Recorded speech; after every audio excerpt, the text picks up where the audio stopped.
Кече Telegram каналынан белгисиз эркек кишинин Бишкектеги мектеп окуучуларын коркутуп жаткан видеосу тарады. Кайрылууда ал калаадагы бир катар мектептерди тизмектеп, балдардын өмүрүн кыярын айтып, коркутууга алганын көрүүгө болот.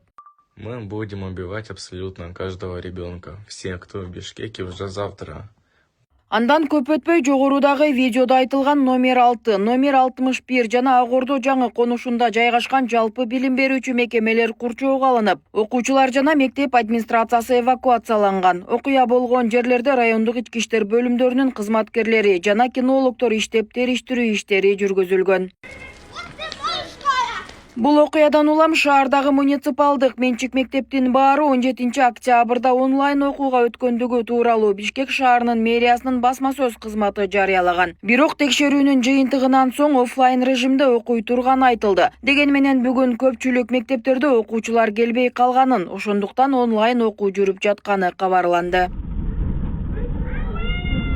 Белгиленгенде киберкоопсуздук бөлүмүнүн кызматкерлери видеого түшкөн адамдын ким экенин жана анын кайда жүргөнүн аныктоо боюнча ыкчам иш-чараларды жүргүзгөн. Ага ылайык окуучуларды коркутуп, үркүтүүгө шектелген эркек кишинин өздүгү аныкталып, ал 2005 жылдын 23 октябрында туулган. Издөөдө жүргөн Украинанын жараны Авсюк Ярослав Михайлович болуп чыккан. Шектүүгө карата телефондук терроризм фактысы боюнча Орусиянын ички иштер министрлиги тарабынан эл аралык издөө жарыяланган. Белгилей кетсек, Авсюк Ярослав Михайловичке карата телефондук терроризм фактысы боюнча Россия Федерациясынын ички иштер министрлиги тарабынан эл аралык издөө жарыяланган. Бул маалымат түшкөндөн кийин милиция кызматкерлери ыкчам түрдө шаарыбыздын аймагындагы болгон мектептерди текшерүүгө алып, коомдук коопсуздукту сактоого түшүндүрүү иштери жүргүзүлгөн. Милиция кызматкерлери тарабынан текшерүү учурунда бул маалымат тастыкталган жок. Мындан сырткары Telegram каналдардын бирине видео жарыялаган жаранга жардамчы делип маалымат берип турат деп Бишкектеги окуучунун сүрөтү чыккан. Андан көп узабай милиция кызматкерлери окуучунун өздүгүн аныкташкан. Ал Авсюк менен урушуп кеткенин, андан соң Бишкек Харар аккаунтунан коркутуулар келе баштаганын билдирген. Аталган бала ата-энесинин коштоосунда мекемеге жеткирилген. Ал эми ата-энесине милдеттерин аткарбоо боюнча протокол түзүлгөн. 2025 жылдын 16 октябрында мессенджерлердин биринде коркутуулар жана чагымчыл мүнөздөгү сүрөттөр камтылган билдирүү жарыяланган. Сотко чейинки өндүрүштүн алкагында Бишкек шаарынын ички иштер башкармалыгынын кызматкерлери Кыргыз Республикасынын УКМКсы менен биргеликте скриншоттордо көрсөтүлгөн жарандын өздүгүн аныкташты. Ал Энесай конушунун тургуну жашы жете элек МН жараны болуп чыкты. Өспүрүм ата-энесинин коштоосунда милиция бөлүмүнө жеткирилген. Сурамжылоодо ал буга чейин Telegram каналында белгисиз адам менен жаңжалдашып, кийин анын эл аралык издөөдө жүргөн Авсюк Ярослав Михайлович экени белгилүү болгонун түшүндүргөн.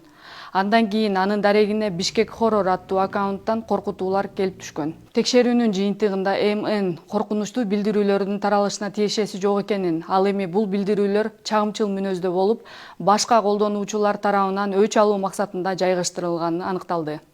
Кыргыз Республикасынын укук бузуулар жөнүндө кодексинин 102 беренесине ылайык ата-энелерине карата протокол түзүлгөн. Бишкекти дүрбөлөңгө салган адам тууралуу калаада кайрадан ар кандай видеолордо тарап, аны шаардагы айрым көп кабаттуу үйлөрдө жүргөнү жарыяланган. Ал арада Авсюк Бишкектин соода жана оюн зоок борборлорун бутага алганын айткан жаңы видеосу тарады. Тасмада ал шаардагы мектептер жабык экенин кошумчалап, борбор калаадагы бир катар ири соода борборлорунун атын атап, бутага алынганын айтып, кезектеги коркутуусу пайда болду. Тогда завтра мы будем ебашить торговые центры. Было принято решение завтра заминировать один из торговых центров в Бишкеке.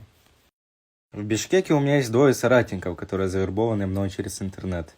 Я вместе с ними пойдем ебашить торговые центры уже завтра. Ал эми ички иштер министрлиги болсо окуучуларга коркунуч туудурган киши Кыргызстандын аймагында жүргөнү катталган эместигин билдирип, тизмедеги билим берүү жайларынын баары текшерилип, кооптонууга негиз жок экенин эскертет. Аны улай милиция 17 октябрда күчөтүлгөн тартипте иштей турганын кошумчалап, министрлик жарандарды тынчсызданбоого жана расмий маалымат булактарына гана ишенүүгө чакырууда. Коопсуздук максатында тиешелүү органдар тарабынан бардык зарыл чаралар көрүлүп жатканы белгиленди. Нурзат Көчөмкулова, Майрамбек Абдибелал уулу, регион Бишкек.